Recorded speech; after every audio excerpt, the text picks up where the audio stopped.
oluruz deyip 50 adamdan 10 adam kaldı. Kalgan 40'ısı tuştu de bayta. Tuştu de bayta. Ondan sonra Alik'ten Halid ibn Valid qarab tura Müslümanlar düşüp baraganını. Ha, bular tuşkandan sonra Halid ibn Valid Alik şu tarmaktan tabak terbeni şu kalgan 10 ashabanda öldürüp arttan tabalak gelip altlardan çapkın etme başlayıp Peygamber'e de ashabalara da arttan tabalak. Ne oldu olay bolganına?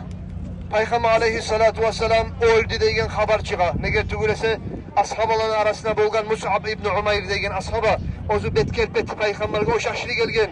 Ozunu Peygamber aleyhissalatu vesselam Medine'ye halkını dinine çakırmaga, Kur'an'ı öğretmege, İslam dinine çakırmaga yibergen birinci elçisi Peygamber'ini davetke yibergen Mus'ab ibn Umayr. Peygamber'e o şaşırı bolgan. Kafirler onu öldürgen nesine gelgen Peygamber'ini öldürgenizdir. O Muhammed'ini öldürdük de kıçına bolgan. O haber yayılganına ashabaların yüreğine hal düşken Peygamber ölüp kaldı mı?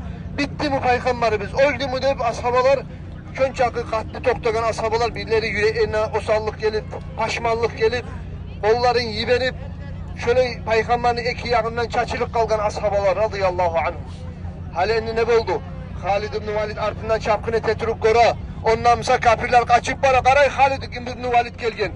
Onlar getip baragan kafirler yangıdan başlayıp çapkın etmeye Müslümanlara. Müslümanlar ekkide kafirlerin arasında kala kardeşler. Yangıdan dav Müslümanlar uta turagan yerde uttura tura. Peygamber aleyhissalatu vesselam nıgriyinde az adam tügülese kalmagan. Kalgalılardan içağda güçlü igitler bolgan. Onun arasında bolgan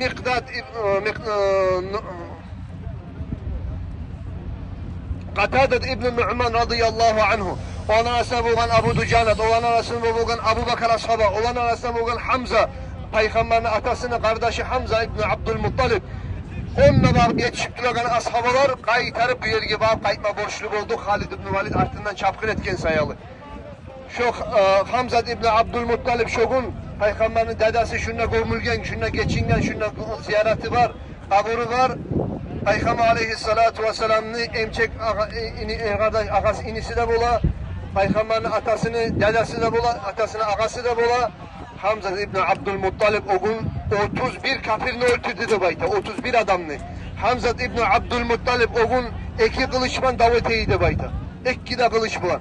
Hamza ibn Abdülmuttalib şundan tabalak şu yerle geçip duragan zamanla Vahşi de baytagan bir Etiyopya'dan gelgen ne gibi olgan Vahşi degen. Bayağı o Hint'te baytagan bir kesi özünü atasını öldürgen sayılığı Hamza Vahşi'ye gitken sen şu Hamza'nı öldürsen ben seni koldan azat etemenler. Bayağı Vahşi qarab durgan dağı bir zat etmey Hamza dav ete turup artka bağıp sürünüp bir yığıldı de bayta.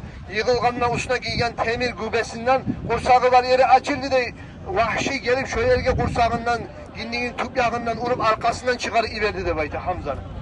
Onu çıkarken zamanda da Vahşi haberlay haligine atılıp durup üstüme gelip kalam kendine korkuyorum mu dedi yüreğimden. Hamza'dan korkadım da bayken.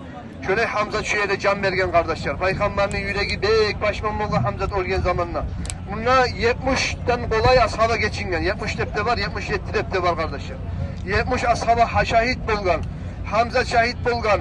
Hali enni Peygamber aleyhissalatu vesselam bir yerde ashabalara çaçılıp duragan zamanla Peygamber aleyhissalatu vesselam anen nebiyyü la kezib ana ibn Abdülmuttalib men peygamberman yalgancı tugulman men Abdülmuttalib'ni ulanıman ne bıçırganına ashabalar vaya peygamber ölmegençi savçı der kaytarıp cihilme başlagan cihil atırıp peygamber aytken tavu Uhud'ka bağıp yürügüz halinde bakın Uhud'ka bağıp terbengin neger ardından çapkın etip bolmay aldından çapkın ettigen adamlarını saklanar bizdir Peygamber aleyhissalatu vesselam Uhud'ka göterildi dedi bayta şöyle Kurayşlar uttuk hali Peygamber'de öldü degen haberde yayılganına göre ölgen nebesine de gelip şöyle Kurayşlar utkan molup şu yerden kazava şöyle tozuldu kardeşler Müslümanlar gertidanla kafirlerden 22-25 adam ölgen Müslümanlardan 70 adam ölgen 70-77 depte bak